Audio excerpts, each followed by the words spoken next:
Tu couperas au montage. C'est fou. Enlever ce qu'il y a dans la caméra.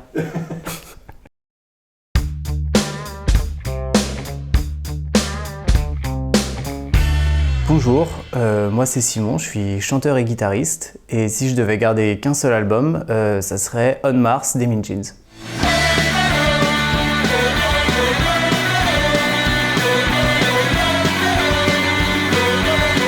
Cet album, je l'ai découvert quand j'avais, je pense que c'était en 2011, quand je suis arrivé à Lyon. J'avais 20 ans, 21 ans. Et je l'ai découvert en 2012, du coup je pense que c'est 2012, grâce à Bruno Dangerhouse, qui est déjà lui.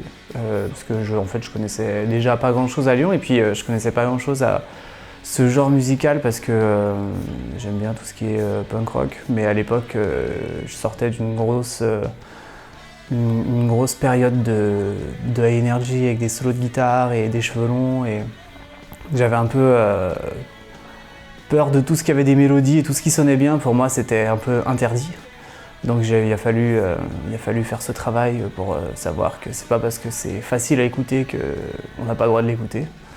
Et il y a eu un moment où en fait je savais absolument ce que je voulais écouter, mais je connaissais rien, je connaissais pas de groupe.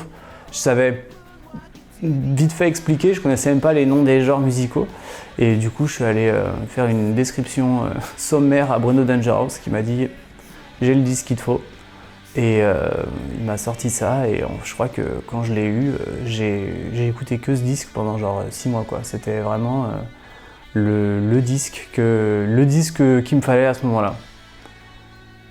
Et le genre c'était globalement la power pop, le punk rock, la fête.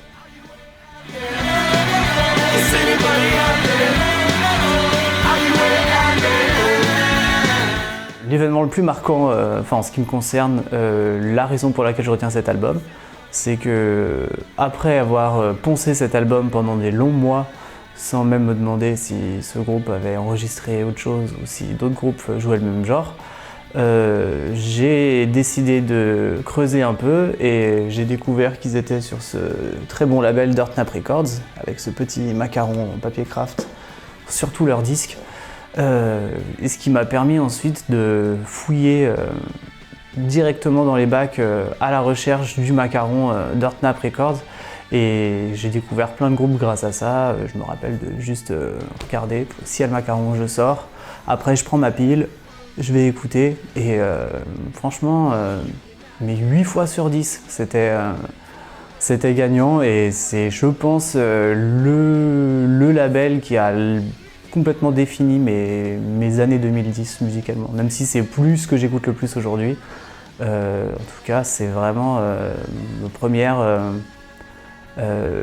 ma première émancipation musicale. C'est la première fois que vraiment je suis pas allé écouter ce que les gens que je connaissais déjà écoutaient, bien qu'en fait les gens que je connaissais déjà, ils écoutaient déjà tout ça depuis genre 10 ans, parce que en fait c'est super vieux, c'est beaucoup plus vieux que... Enfin, j'ai pas découvert ça quand c'est sorti quoi, mais l'avantage c'est que la surprise c'est exactement la même que si ça venait de sortir, donc c'est pour ça que c'était vraiment super cool, j'en garde vraiment des bons souvenirs.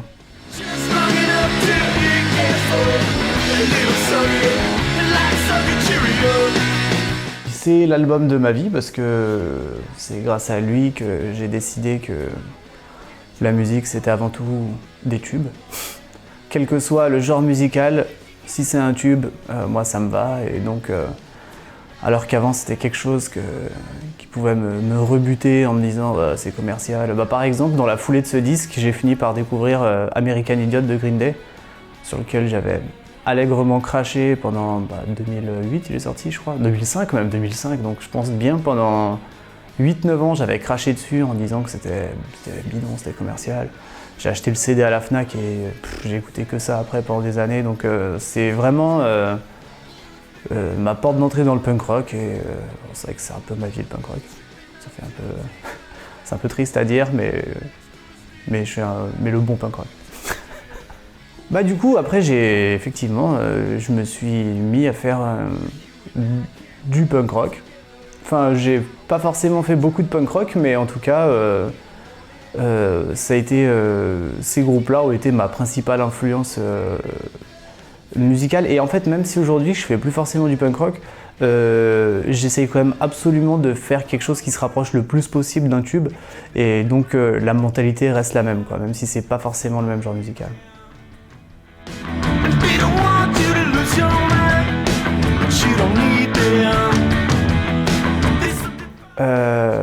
J'ai des morceaux coup de cœur, c'est dur d'en choisir, mais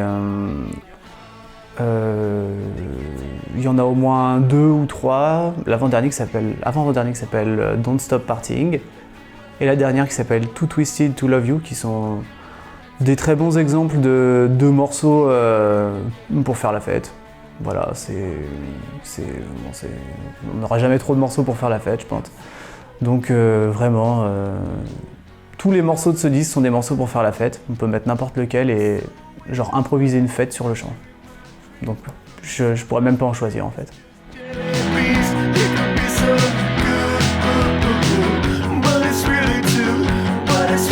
Sur ce groupe, j'ai 2 choses à dire. La première, en local, c'est que si je ne dis pas de bêtises, ça doit être Tous en Tongs,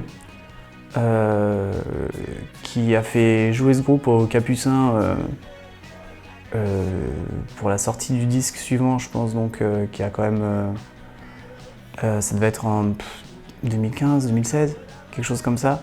Et je les en remercie chaleureusement parce que autant j'avais vraiment peur parce que les Capucins c'est comme un lieu qui peut être assez rude pour la musique. D'ailleurs le groupe quand il a commencé j'avais l'impression qu'ils étaient peut-être un peu deg eux-mêmes de jouer dans cette belle cave qu'est les Capucins. Mais au final c'était la grosse stuff et j'étais super content d'avoir l'occasion de les voir si près de chez moi sans avoir à faire quoi que ce soit, donc merci encore Tous en Tongs. Et le deuxième truc, c'est que c'est un groupe qui après a signé chez Fat Records. J'avoue qu'à ce moment-là, ça m'a un peu refroidi parce qu'ils ont adopté un gros son comme les disques de Fat Records et j'avais peur qu'ils perdent leur côté fun. Mais ils ont sorti leurs 2 derniers disques, le premier qui est un disque de faux jingles de pub. En fait, ils font des faux jingles de pub.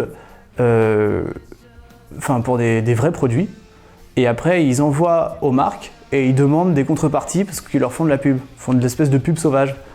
Et ce qui est à la fois une démarche de gros vendus et en même temps leur public est fan de cette démarche de faire de la pub pour des produits débiles. Donc, et là sur le premier morceau de leur dernier album qui s'appelle Party Line, autre chose débile aussi, le chanteur dit que plus personne l'appelle pour faire la fête et il lâche son numéro de téléphone dans le morceau. Et genre, ça marche, c'est son numéro de téléphone. Du coup, si vous avez envie de faire la fête avec les Mean Jeans, vous savez où trouver son numéro. Et voilà, c'est 2 bons exemples de gens qui ont l'air bien débiles et bien sympathiques.